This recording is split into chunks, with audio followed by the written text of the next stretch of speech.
तर राजधानी दिल्ली स्फोटाने हादरलेली आहे। या स्फोटानंतर परिसरात एकच धावपळ झाली, खळबळ उडाली। ही चार दृश्य एका वेळेला आम्ही तुमच्यापर्यंत पोहोचवतोय।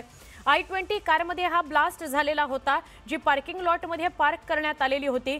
दिल्लीतल्या अत्यंत गजबजलेल्या लाल किल्ला परिसरामध्ये मेट्रो स्टेशनचं जे 1 नंबरचं गेट आहे त्या परिसरामध्ये, म्हणजे हे जे गेट आहे हे लाल किल्ल्याच्या अगदी समोर येतं, त्या परिसरामध्ये हा स्फोट झालेला आहे। या स्फोटानंतर परिसरात अत्यंत भीतीचं वातावरण पसरलं।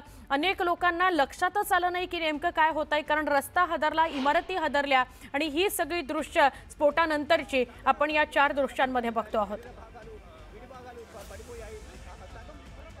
अत्यंत धक्कादायक ही घटना होती। या घटनेनंतर कशी पळापळ झाली, कसं गाड्यांना आग लागली, त्याची दृश्य आपल्याला या ठिकाणी बघायला मिळतात। लोकांना काही कळायच्या आत फक्त आवाज त्यांच्या कानावर पडला आणि त्यानंतर आगीचे लोट त्यांना बघायला मिळाले। त्यामुळे ते प्रचंड घाबरले आणि मग अरे भागो भागो अशा घोषणा किंवा अशा मोठमोठ्याने आवाज करताना लोक आपल्याला बघायला मिळतात।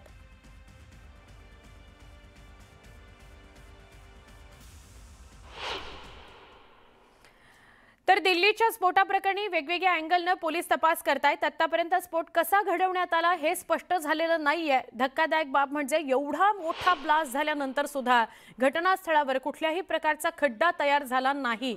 तसंच एकाही मृत किंवा गंभीर जखमी व्यक्तीला खिळे किंवा छर्रे लागलेले नाहीत। जखमी आणि मृतांचं शरीर काळं पडलेलं नाही। त्यामुळे या स्फोटाबाबतचं गूढ अधिक वाढलेलं आहे। आतापर्यंत जेवढे दहशतवादी हल्ले झाले त्यात हा पॅटर्न वापरण्यात आलेला नाही, कारण सर्वसाधारणपणे दहशतवादी हल्ल्यातील स्फोटामध्ये खिळे, तारा, छर्रे हमखास सापडतात।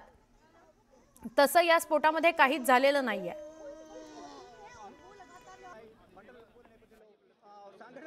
చాలా మంది చనిపోయారు। శరీర భాగాలు విడి భాగాలు పడిపోయాయి।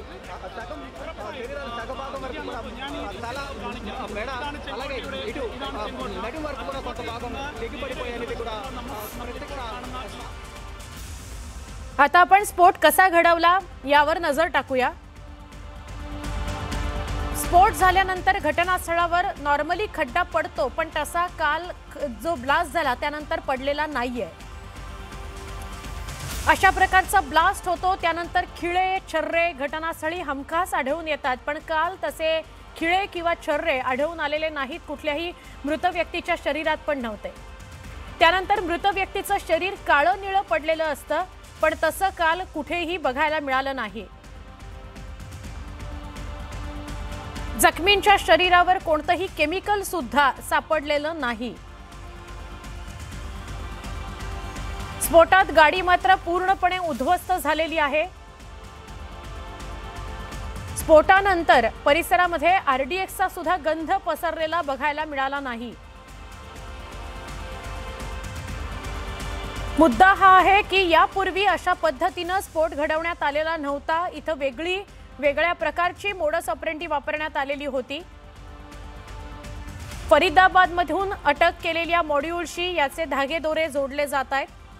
फरीदाबादमध्ये धौज इथं 3 महिन्यासाठी एका डॉक्टरनं एक रेंटवर घर विकत घेतलेलं होतं आणि तिथे जम्मू काश्मीर पोलिसांनी कारवाई केली आणि खूप मोठ्या प्रमाणात स्फोटकं जप्त करण्यात आली।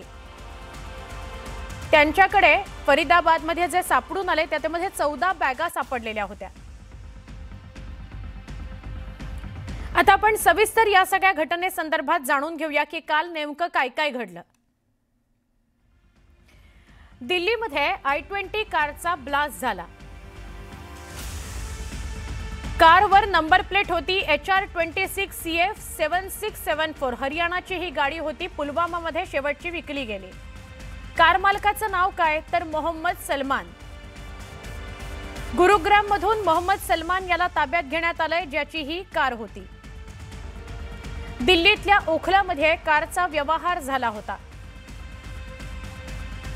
संशयित आरोपी नदीमला कार विकली गेली अशी माहिती मोहम्मद सलीमने दिली। पुलवामा मधला हा नदीम, ज्याला ती विकली गेली होती, त्या I-20 कारचं पुलवामा कनेक्शन सुद्धा समोर आलेलं आहे, कारण सगळ्यात शेवटची ती पुलवामामध्येच विकली गेली। कारचा जुना मालक तारिक पुलवामाचाच राहणारा होता अशी माहिती मिळते। म्हणजे ब्लास्ट मध्ये वापरलेली ही कार जी होती ती अनेकदा विकली गेलेली आहे, खरेदी झालेली आहे। आता लाल किल्ल्याजवळ नेमकं काय घडलं ते आपण बघूया सविस्तरपणे। लाल किल्ला मेट्रो स्टेशन जवळ कारचा ब्लास्ट झाला। गेट नंबर 1 जवळ I-20 कारमध्ये हा ब्लास्ट झाला। 6:42 ते 45 मिनिटांच्या दरम्यान अत्यंत शक्तिशाली असा ब्लास्ट होता आणि या स्फोटानंतर आसपासच्या कार सुद्धा जळून खाक झाल्या। गर्दीच्या ठिकाणी स्फोट झाला, त्यामुळे मृतांचा आकडा वाढण्याची भीती आहे। आतापर्यंत 9 जणांचा मृत्यू झालेला आहे। परिसरातल्या इमारतींच्या काचा या ब्लास्टमुळे फुटल्या, म्हणजे या ब्लास्टची तीव्रता किती असेल याची आपल्याला कल्पना येऊ शकते। काही तासांपूर्वीच दहशतवादी मॉड्यूलचा पर्दाफाश झालेला होता। फरीदाबादमधून 14 ते 13 बॅग्स ज्या होत्या त्यातून 2900 किलो स्फोटकं हस्तगत करण्यात आलेली होती। संपूर्ण परिसरात सर्च ऑपरेशन केलं जात आहे। आता बघूया की दिल्लीत नेमकं काय घडलं, तो घटनाक्रम आपण कालचा समजून घेऊया। तर संध्याकाळी 6:52 लाल किल्ला मेट्रो स्टेशन समोर सिग्नलवर I-20 कार येऊन थांबली। गर्दीची वेळ होती, त्यामुळे रस्त्यावर प्रचंड ट्रॅफिक होतं आणि अचानक सिग्नलवर थांबलेल्या कारमध्ये ब्लास्ट झाला। भयंकर असा ब्लास्ट, ज्यामध्ये 9 जणांचा मृत्यू झाला। हा ब्लास्ट इतका मोठा होता की आजूबाजूच्या कार जळून खाक झालेल्या आहेत। तर आपण बघूया दरम्यान दिल्लीमध्ये नेमका कुठे हा ब्लास्ट झाला। बघा स्क्रीनवर आम्ही तुम्हाला दाखवण्याचा प्रयत्न करतोय।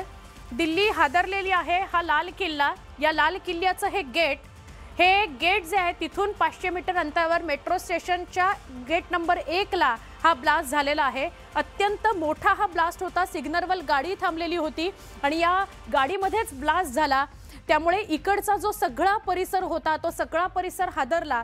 लाल किल्ल्याच्या अगदी जवळ असल्यामुळे, काही मीटर अंतरावर असल्यामुळे प्रचंड तणावाची परिस्थिती निर्माण झाली आणि त्यामुळे 9 जणांचा यामध्ये मृत्यू झालेला आहे। ब्लास्ट कुठे झाला बघा, 500 मीटर अंतर, म्हणजे या 500 मीटर अंतरावर हा ब्लास्ट झालेला आहे। ब्लास्ट एका सिग्नलवर झाला जिथे गाडी होती आणि त्या गाडीमध्ये ब्लास्ट झाला। आजूबाजूच्या सगळ्या गाड्या या जळून खाक झाल्या। लाल किल्ल्याचं गेट आणि तिथून 500 मीटर अंतर।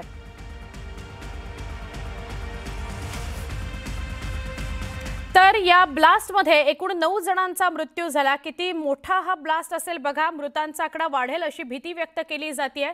दिल्लीमध्ये 20 जण जखमी झालेत या ब्लास्टमध्ये। या जखमींची नावं आता समोर आलेली आहेत। कोण कोण जखमी झालं त्यांची नावं आम्ही देतोय।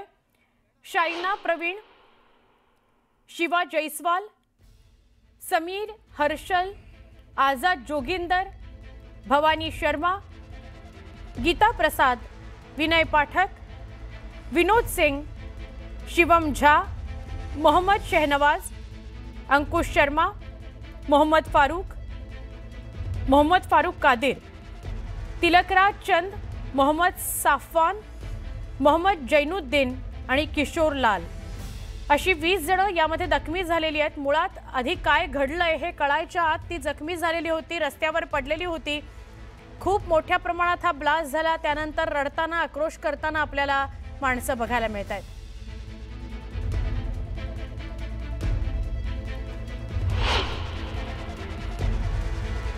मेरी मौसी का लड़का था जी, अशोक कुमार। ये मंगरोला गांव पड़ता है, अमरोहा के पास, जिला अमरोहा, तहसील हसनपुर। ये उनके भाई हैं सगे, मेरी मौसी के बड़े लड़के हैं। तो 2 ही भाई थे। वो क्लस्टर डिपो में ड्यूटी करता था, क्लस्टर बस में कंडक्टर था। काफ़ी गरीबी स्थिति है, बहुत ज़्यादा बुरा हाल में। मान लो इनका घर तो पूरा ख़त्म हो चुका है। 2 भाई हैं और बहनें हैं, और अशोक की खुद की 2 लड़की हैं और 1 लड़का है। छोटे छोटे बच्चे हैं। अब पता नहीं कैसे चले गए घर, भगवान जाने किस कारण आया। ड्यूटी मेरे हिसाब से ड्यूटी ऑफ करने के बाद शायद लाल किले से निकल के जा रहा हो तो वहाँ ब्लास्ट में वो 2 जने थे, दोनों के दोनों मारे गए। घर नहीं गया, फ़ोन मिलाया नहीं मिला। फिर उसके बाद में 11 बजे रात में किसी ने फ़ोन उठाया, फिर बताया कि इमरजेंसी में आ जाइए, इमरजेंसी में। अब फ़ोन किसने उठाया ये नहीं पता, किसने उठाया फ़ोन। फिर वहाँ से यहाँ आए, पहचान करने के लिए बात हुई, तो इतने आसान से तो घुसने नहीं दिए। फिर 12 बजे रात में करीब अंदर जाने दिया पहचान करने के लिए। अब डेड बॉडी मिली है, पोस्टमार्टम बता रहे हैं कि हो रहा है। सीन ऑफ क्राइम देख रहे हैं। सीन ऑफ क्राइम के ऊपर फॉरेंसिक साइंस की FSL की टीम भी है, उसके अलावा और भी स्पेशलाइज्ड एजेंसीज की, दिल्ली पुलिस की टीम भी है, NSG की टीम भी है, जो पूरे सीन ऑफ क्राइम को यहाँ पे एग्जामिन कर रही हैं, आसपास के इलाके को भी एग्जामिन कर रही हैं, और जो भी इसकी इन्वेस्टिगेशन के लिए ज़रूरी एविडेंसेस और ट्रेसेस हैं वो सारे कलेक्ट किए जा रहे हैं।